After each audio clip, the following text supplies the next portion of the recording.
মুর্শিদাবাদের কান্দিতে অন্তঃসত্ত্বা স্ত্রীর পেটে লাথি, মৃত গর্ভের সন্তান। ঘটনায় গ্রেপ্তার স্বামী। ধৃতকে 7 দিনের পুলিশি হেফাজতে নির্দেশ বিচারকের। বাড়ি থেকে আসা 8 দিন হয়ে গিয়েছে।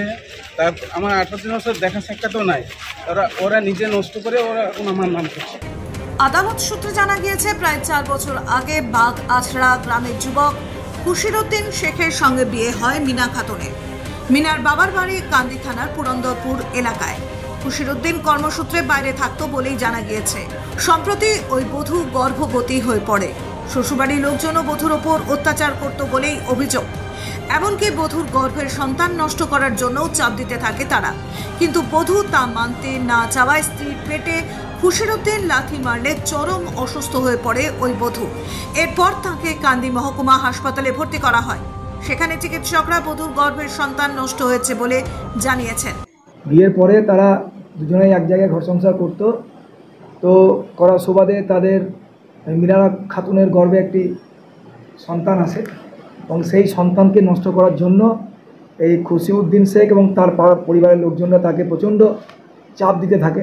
তো সে বলে যে আমি নষ্ট করব না। তো এই ঝামেলার জেরে এই খুশিউদ্দিন শেখ এবং তার বাড়ির লোকজনরা তার গর্ভাবস্থায় তার পেটে লাথি মারে এবং তার পেটে প্রচণ্ড যন্ত্রণা বোধ করে। সে অবস্থায় তাকে হাসপাতালে নিয়ে যায়।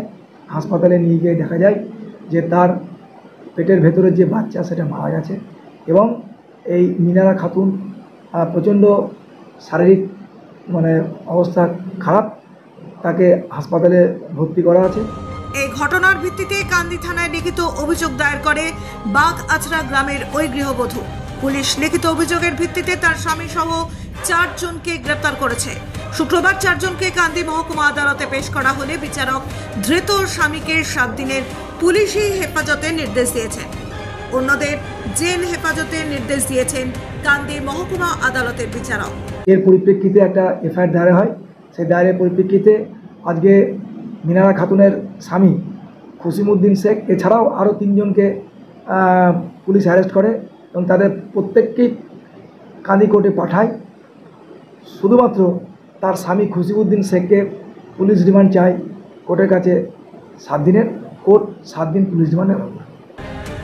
ব্যুরো রিপোর্ট, বাংলা দর্শন।